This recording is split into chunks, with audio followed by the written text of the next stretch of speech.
It's harvest day in my grow tent. Today, it's tomatoes. So good. Join me as I talk about harvesting vegetables in my grow tent and the steps I took to get to this point.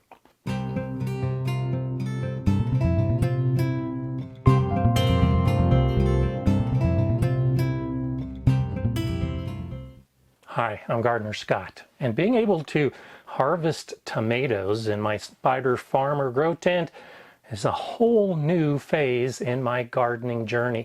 It's still pretty cool out, so I haven't put any tomato plants in the ground yet, but this plant that I started a few weeks ago is now at the point of harvest. There are other small tomatoes on this black cherry tomato plant that I'll be harvesting over the course of the next couple days. And this plant right next to it has a really nice big tomato that'll be ripening soon. This is a Paul Robeson tomato. I had lettuce growing in this front grow bag and have harvested quite a bit over the weeks using the cut and come again method, which is basically just peeling off the outer leaves of the lettuce to add to a salad and leaving the plant behind so that it could continue to grow. But once it reached the point where it was starting to get a little old and the flavor was getting a little bitter, I went ahead and just cut down all of the lettuce plants and took all those leaves to make one big salad. Since then, I've gone ahead and sown more lettuce leaves so that I can do that again as I move forward. I didn't have to do anything for the lettuce other than start the seeds and grow the plants. But for the tomato plants and for the pepper plant I did need to take an extra step. Tomato flowers are a perfect flower. They have both the male and the female parts to pollinate within the same flower. But they do better if you come in and just lightly jiggle the plant. This will happen in nature when the wind blows on the plant. That helps with pollination. And that's what I did with this bundle back there. The first group of flowers that arrived, I just jiggled the flowers, and you can see I've got a nice cluster of tomatoes. There's another cluster on a different branch over here on the side wall. The black cherry is an indeterminate tomato plant. So that means as the plant grows, it'll send out new clusters of flowers. And then just giving them a little shake when I water the plants will help ensure pollination so that those flowers turn into clusters of little fruit. If I was growing a determinate tomato plant, I would expect to get a lot of flowers within a brief period of time, and I would do the same thing, just shake the plant or shake the leaves or jostle those flowers, and then I could expect a bigger harvest of tomatoes pretty much all at once. It's the same with pepper plants, and so as the flowers appear, I just come and shake the plant a little bit, and you can see that I already have a shishito pepper that's growing on this plant.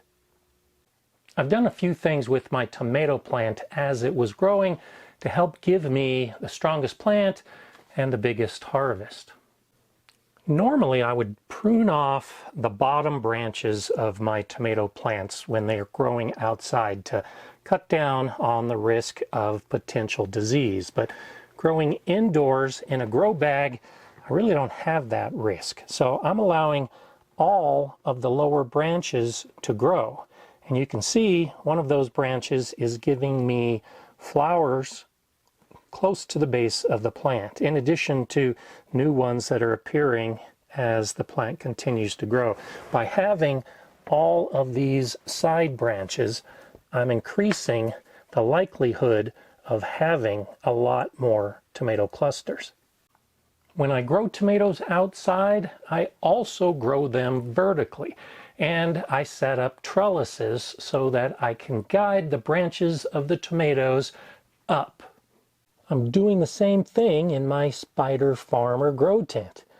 Attached to the top bar of the frame, I have twine that leads down past the lights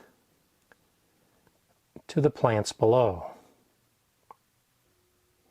And the plants are connected to that twine using these tomato clips.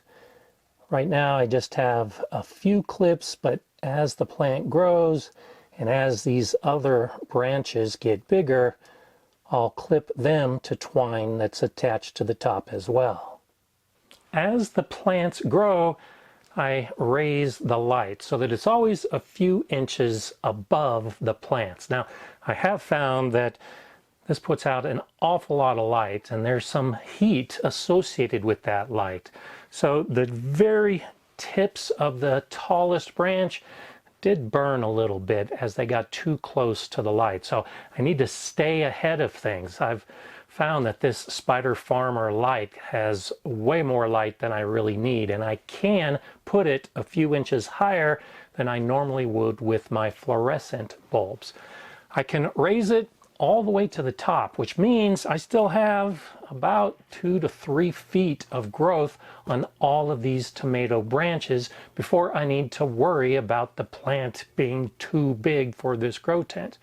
I think that's actually going to work out quite well, because right now I'm beginning to harvest tomatoes when I'm just putting new plants in my garden outside.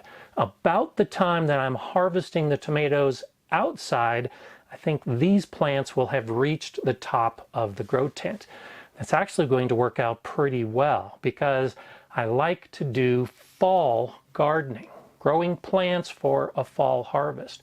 About the time that these tomato plants are too big and I take them out, that'll be about the time to go ahead and start some of the plants that I can then transplant outside. Plants like broccoli and Brussels sprouts that can handle the cool weather of fall. So for right now, I'm harvesting these plants and will continue to harvest them over the period of another 6 to 8 weeks. And then at that point, I'll transition the grow tent back into a seedling station for the plants that will be going outside 4 to 6 weeks after that. My goal when starting with this grow tent was to harvest tomatoes inside my house. As you can see, I accomplished my goal. These tomatoes are pretty delicious too, and I'll continue to harvest them in the weeks ahead, in addition to the shishito peppers and more lettuce, in addition to what I've already been eating. This grow tent has really worked out pretty well, and I'll continue to experiment with new plants in the months ahead. For now, I'm happy with the tomatoes. I'm Gardener Scott. Enjoy gardening. So good.